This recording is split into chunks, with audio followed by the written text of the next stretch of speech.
Hey, what's up mga bubuyog? Your math best friend is back for another video. Pag-uusapan natin ngayon ay tungkol naman sa integration by U substitution. So ayun mga bisno, so bali isang way itong U substitution sa pag-i-integrate ng mga certain functions. Alright, so let's try to see saan ba to ginagamit. Alright guys, no? So kung napanood nyo yung previous natin sa power formula ng indefinite integrals, yung ginawa ko kapag may mga ganitong function, in-expand ko sila, no?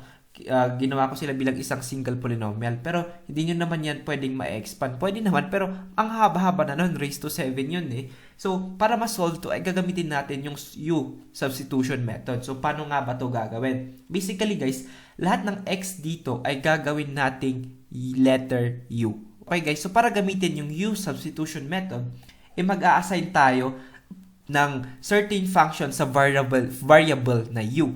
Yung i-assign nyo na function sa variable U ay yung pinaka-complicated. So, di ba meron tayong dalawa dito, either ito or ito. Siyempre, ito yung i-assign ko kasi ito yung mas complicated. So, I will set U as x cubed plus 5. No? So, after nating makuha yung U, kukunin na yun natin yung derivative ng U.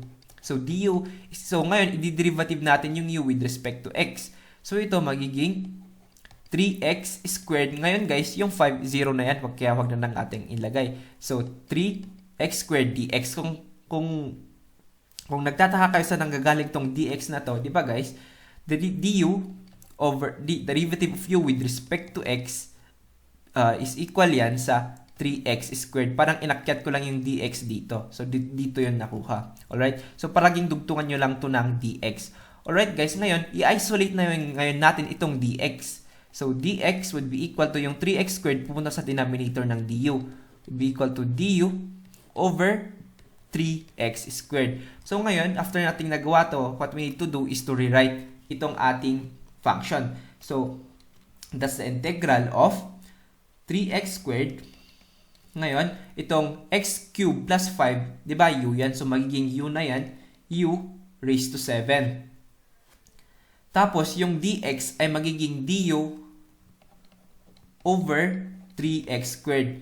Now, kung mapapansin nyo, pwede ngayon nating i-cancel yung 3x squared tsaka 3x squared. Kaya yung natira guys is the function of u raised to 7 du.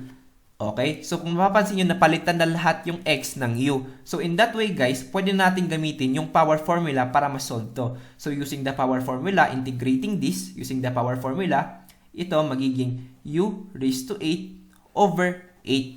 So, ito ba yung final answer natin, guys? Hindi. Isa-substitute ulit natin yung x cubed plus 5 dito sa u. So, magiging x raised to 3 plus 5, ito, raised to 8, over 8. At wag natin kakalimutan, meron tayo ditong plus kasi nga indefinite integral siya. So, ito ang ating final answer, guys.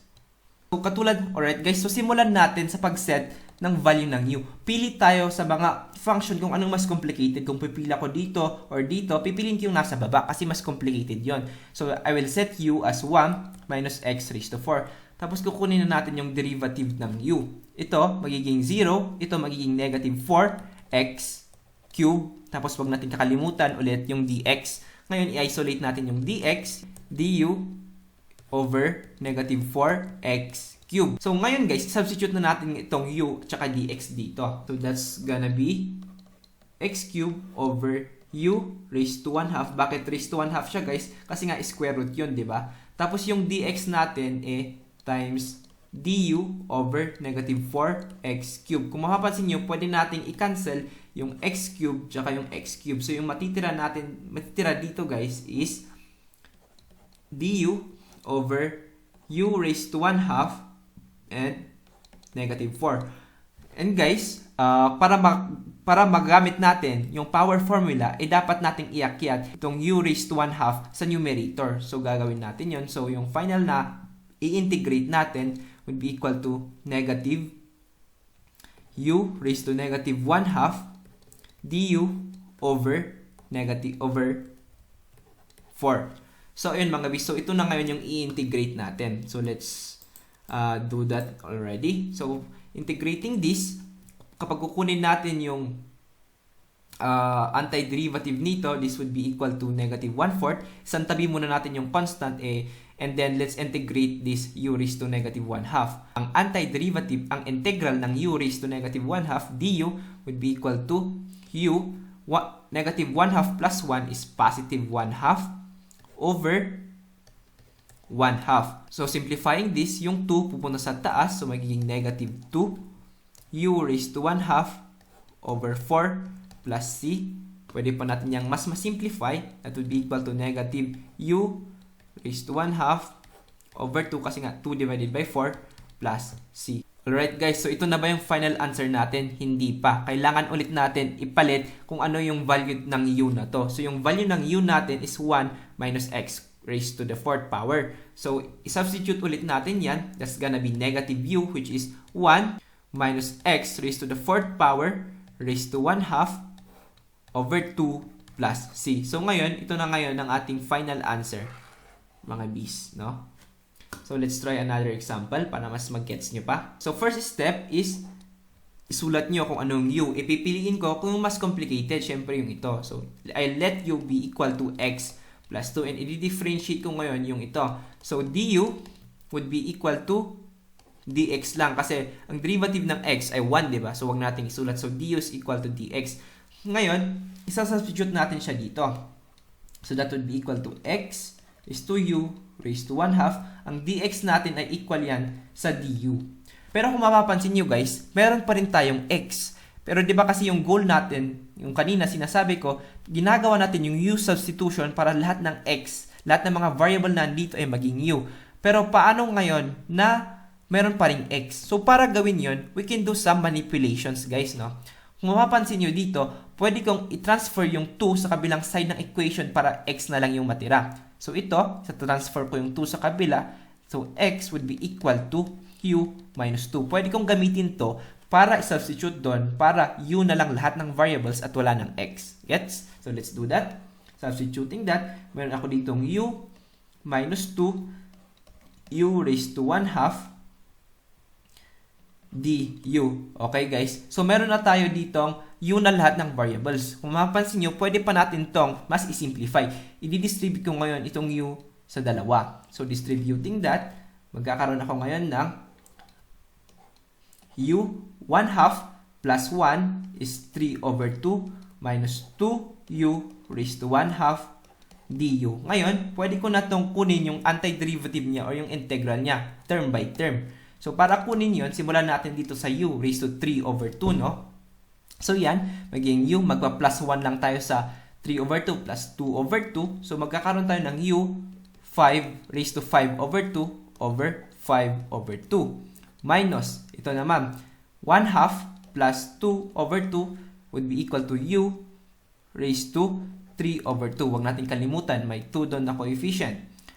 Over 3 over 2. Huwag natin kakalimutan yung ating constant, arbitrary constant. So, ngayon, mag-simplify na lang tayo mga Bs, no?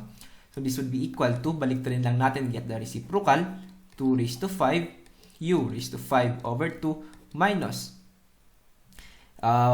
kunin natin yung reciprocal, yung 2 pupunta sa taas, 2 times 2, that would be equal to 4, u raised to 3 over 2 over 3 plus c. Okay, ito na ba ang final answer natin guys? Hindi pa. Bakit? Kailangan natin i-substitute ulit kung ano yung value ng u na to. And yung u natin is equal yan sa x plus 2.